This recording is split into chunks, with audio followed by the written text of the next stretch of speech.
मैं तुहाडे सारिਆਂ ਦਾ स्वागत करती हाँ ਅਤੇ आस करती हाँ कि तुसी सारे अपने अपने घरां विच सुरक्षित होवोगे। प्यारे बच्चों, अज मैं तुहानू एक होर नवी कहानी सुनावांगी। कहानी का नाम है दो आलसी। किसी राज विच छोटू ਅਤੇ गोलू नाम के दो भरा रहिंदे सन। वो दोनों बचपन तो ही कमचोर सन। उन्हां दी कमचोरी का कारण उन्हां दा आलस सी।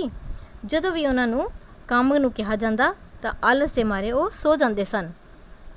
छोटू ਅਤੇ गोलू दोहां दी माँ उन्हां तो तंग आ गई सी। उसनू समझ नहीं आ रहा सी कि वो की करे कि वो दोनों ही आलस छड्ड के काम करन लग पैण। एक दिन छोटू ਅਤੇ गोलू अंब के रुख थले आराम कर रहे सन। थोड़े चिर तो बाद रुख तो एक अंब टुट के उन्हां कोल डिग्या। क्योंकि उन्हां दोनों नू बहुत आलस आ रहा सी, उन्हां दोनों विचों किसी ने भी अंब चुकन की कोशिश ही नहीं की। वो दोनों पे पे ही अंब नू देखते रहे। थोड़े चिर तो बाद उथों दी उस राज का मंत्री लंघिया। मंत्री नू उथों लंघदे वेख छोटू ने कहा, सत श्री अकाल मंत्री जी, तुहाडी मदद चाहिदी है। कादी मदद? मंत्री जी आ अंब भी फड़ा दो जरा। छोटू की गल मंत्री नू बिल्कुल ही चंगी नहीं लगी। उसने छोटू नू कहा, एक ही गल बनी, अंब तुहाडे मोहरे ही तो पिया है, आप ही चक लवो। ही तो हो नहीं सकता मंत्री जी, मेहनत बहुत लगती है। एक इहो जी मेहनत होई तुहाडे तो दो कदम नहीं तुरया जांदा। यही तो दिक्कत है मंत्री जी, तुरना किनू चंगा लगता है। तुसी सानू ये अंब फड़ा दो बस। छोटू ਅਤੇ गोलू के आलस नू वेख के मंत्री नू बहुत गुस्सा आया। वो छोटू ਅਤੇ गोलू नू अंब दिते बिना ही उथों चले गया। छोटू ਅਤੇ गोलू आलस के मारे उत्थे ही पे रहे। मंत्री उन्हां दे घर गया ਅਤੇ उन्हां दी मां नू मिलिया। मैं तो आप बहुत परेशान हाँ मंत्री जी, मैनू समझ नहीं आता मैं इन्हां दोनों नू किवें सुधारां। जे इदां ही ये मेहनत करन तो भजदे रहणगे तां पता नहीं इन्हां दा अगे जाके की बनू। तुसी चिंता ना करो, जे इन्हां बारे मैनू पहलां पता हुंदा तां हुण तक मैं कोई हल कढ देना सी। कल तुसी अपने बच्चों नू राज महल जरूर भेजियो। छोटू ਅਤੇ गोलू की माँ उन्हां दोनों नू राज महल जाने ਲਈ कहती है। वो दोनों अगले ही सवेर राज महल पहुँच जाते हैं ਅਤੇ राजे के सामने पेश होंदे हैं। राजे ने छोटू ਅਤੇ गोलू नू कहा, तुहाडे ਲਈ मेरे कोल एक खास काम है। किहड़ा काम महाराज? कल तो तुसी दोनों राज महल के क्षेत्र की रखवाली करोगे, क्योंकि दोनों नू मेहनत करना जमा ही चंगा नहीं लगता, इसलिए तुसी ये काम चंगी तरह कर पाओगे। ठीक है महाराज, जिवें कहो, पर ध्यान रहे जिथे तुसी रखवाली करनी है उत्थे बहुत ही कीमती समान है, किते कोई गड़बड़ ना हो जावे। चंगा मंत्री जी, फिक्र ना करियो। छोटू ਅਤੇ गोलू पहरेदार बन के रखवाली करन बह जाते हैं, पर अपने आलसपन कारण वो बैठे बैठे ही सो जाते हैं। उन्हां दी लापरवाही कारण महल विच चोरी हो जाती है। अगली सवेर जदों उन्हां दी अख खुली तां मंत्री नू सामने खड़ा वेखदे हैं। मंत्री बहुत गुस्से विच हुंदा है ਅਤੇ कहता है, आलसियो, एक छोटा जिहा काम दिता सी तुहानू, तुहाडे तो वो भी नहीं होया। हुण तुसी दोनों मेरे नाल चलो, तुहानू सज़ा दित्ती जावेगी। राज महल का बहुत वड्डा नुकसान करवाया तुसी दोनों ने, तुहानू मौत की सज़ा दित्ती जावेगी ਅਤੇ शेर मोहरे सुटिया जावेगा। ये सुन के दोनों ही चंगी तरह डर जाते हैं। दोनों ही जिवें ही शेर अगे लिजाया जाते हैं, उन्हां दोनों ही राजे तो माफ़ी मंगनी शुरू कर देंदे हैं। सानू माफ़ कर दो महाराज, साडे तो बहुत वड्डी गलती हो गई महाराज। महाराज, जे असी आलस छड्ड के ईमानदारी नाल काम करदे तां अज चोरी ना हुंदी। असी वादा करते हाँ महाराज, अगे तो कदे भी आलस नहीं करांगे। उन्हां दी ये गल सुन के राजा दोनों नू माफ़ कर दिंदा है। तो बच्चों, इस कहानी तो सानू किहड़ी शिक्षा मिलती है? सानू ये शिक्षा मिलती है, सानू कदे भी सत श्री अकाल बच्चों, किवें हो तुसी? उम्मीद करदी हाँ अपने घर ठीक होवोगे। अज मैं तुहानू एक कहानी सुनाउण जा रही हाँ जिसका नाम है फलां दी पिकनिक। चलो शुरू करते हैं। एक बार आम दे दिमाग च आउंदा है, क्यों ना असी सारे फल मिल के सैर करके आईए। वो सेब नू कहंदा है, सेब वीरे चल असी किते घूम के आउंदे हाँ। फिर वो जांदे ने अंगूर कोल, अंगूर नू भी नाल जाण लई मनाउंदे हन। अंगूर मन जांदा है, कहंदा है चलो फिर चलदे हाँ, पर नाल बाकी दोस्त भी लै लैने हाँ। अमरूद अते हदवाणा ਅਮਰੂਦ ਨੂੰ ਨਾਲ ਲੈ ਕੇ ਉਹ ਜਾਂਦੇ ਨੇ ਹਦਵਾਣੇ ਕੋਲ। ਹਦਵਾਣਾ ਵੀ ਜਾਣ ਲਈ ਮੰਨ ਜਾਂਦਾ ਹੈ। ਫਿਰ ਸਾਰੇ ਦੋਸਤ ਸੈਰ ਕਰਨ ਲਈ ਨਿਕਲਦੇ ਹਨ। ਜਾਂਦੇ ਹੋਏ ਰਸਤੇ ਦੇ ਵਿੱਚ ਉਹਨਾਂ ਨੂੰ ਮਿਲਦੀ ਹੈ ਇੱਕ ਖਾਈ। ਖਾਈ ਸਾਰੇ ਸੋਚਦੇ ਨੇ ਅਸੀਂ ਉੱਧਰ ਕਿੱਦਾਂ ਜਾਈਏ, ਕਿਸ ਤਰ੍ਹਾਂ ਇਸ ਖਾਈ ਨੂੰ ਪਾਰ ਕਰੀਏ। ਸਾਰੇ ਜਣੇ ਡੂੰਘੀ ਸੋਚ ਵਿੱਚ ਪੈ ਜਾਂਦੇ ਹਨ। ਸੋਚ ਵਿਚਾਰ ਕਰਦੇ ਹੋਏ ਇਸ ਮੁਸ਼ਕਿਲ ਵਿੱਚੋਂ ਨਿਕਲਣ ਦਾ ਉਪਾਅ ਲੱਭਦੇ ਹਨ। ਅੰਬ ਕਹਿੰਦਾ ਹੈ ਆਪਾਂ ਇਸ ਤਰ੍ਹਾਂ ਕਰਦੇ ਹਾਂ, ਇੱਕ ਲੱਕੜੀ ਦਾ ਪੁਲ ਬਣਾਉਂਦੇ ਹਾਂ। ਸੇਬ ਕਹਿੰਦਾ ਠੀਕ ਹੈ, ਅਸੀਂ ਸਾਰੇ ਰਲ ਕੇ ਇੱਕ ਪੁਲ ਬਣਾਉਂਦੇ ਹਾਂ। ਪੁਲ ਬਣਾਉਣ ਨਾਲ ਉੱਧਰ ਜਾਣਾ ਆਸਾਨ ਹੋ ਜਾਵੇਗਾ, ਅਸੀਂ ਆਸਾਨੀ ਨਾਲ ਉੱਧਰ ਚਲੇ ਜਾਵਾਂਗੇ। ਫਿਰ ਸਭ ਰਲ ਕੇ ਪੁਲ ਬਣਾਉਣ ਵਿੱਚ ਜੁਟ ਜਾਂਦੇ ਹਨ। ਲੱਕੜੀਆਂ ਲੈ ਕੇ ਆਉਂਦੇ ਹਨ, ਰੱਸੀਆਂ ਲੈ ਕੇ ਆਉਂਦੇ ਹਨ ਅਤੇ ਪੁਲ ਬਣਾਉਣਾ ਸ਼ੁਰੂ ਕਰ ਦਿੰਦੇ ਹਨ। ਪੁਲ ਜਦੋਂ ਤਿਆਰ ਹੋ ਜਾਂਦਾ ਹੈ ਸਭ ਬੜੇ ਖੁਸ਼ ਹੁੰਦੇ ਹਨ। ਪੁਲ 'ਤੇ ਉੱਧਰ ਜਾਣ ਲਈ ਸਭ ਤੋਂ ਪਹਿਲਾਂ ਉਹ ਕਹਿੰਦੇ ਹਨ ਕਿ ਅੰਗੂਰ ਉੱਧਰ ਜਾ ਕੇ ਵੇਖੇ ਕਿ ਇਹ ਪੁਲ ਠੀਕ ਹੈ। ਅੰਗੂਰ ਉਸ ਉੱਤੇ ਚੱਲਦਾ ਹੈ, ਪਰ ਇਹ ਕੀ, ਪੁਲ ਤਾਂ ਹਿਲ ਰਿਹਾ ਸੀ। ਅੰਗੂਰ ਫਟਾਫਟ ਵਾਪਿਸ ਆਉਂਦਾ ਹੈ ਅਤੇ ਪੁਲ ਡਿੱਗ ਜਾਂਦਾ ਹੈ। ਸਭ ਬੜੇ ਦੁਖੀ ਹੁੰਦੇ ਨੇ। ਫਿਰ ਉਹ ਸੋਚ ਕੇ ਨਵਾਂ ਪੁਲ ਤਿਆਰ ਕਰਦੇ ਹਨ ਜੋ ਕਿ ਉਸ ਤੋਂ ਜ਼ਿਆਦਾ ਮਜ਼ਬੂਤ ਸੀ। ਫਿਰ ਹਦਵਾਣਾ ਕਹਿੰਦਾ ਹੈ ਕਿ ਇਸ ਉੱਤੇ ਸਭ ਨਾਲੋਂ ਪਹਿਲਾਂ ਮੈਂ ਚੱਲ ਕੇ ਵੇਖਦਾ ਹਾਂ, ਕਿਉਂਕਿ ਸਭ ਤੋਂ ਭਾਰਾ ਤਾਂ ਮੈਂ ਹੀ ਹਾਂ।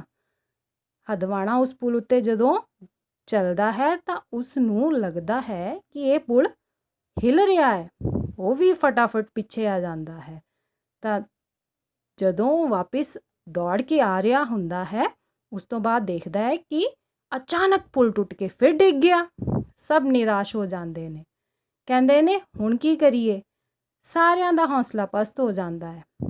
ਫਿਰ ਅਮਰੂਦ ਕਹਿੰਦਾ ਹੈ ਕੋਈ ਗੱਲ ਨਹੀਂ ਮਿੱਤਰੋ, ਅਸੀਂ ਦੁਬਾਰਾ ਕੋਸ਼ਿਸ਼ ਕਰਦੇ ਹਾਂ, ਹੁਣ ਇਸ ਵਾਰ ਮਜ਼ਬੂਤ ਪੁਲ ਬਣਾਵਾਂਗੇ।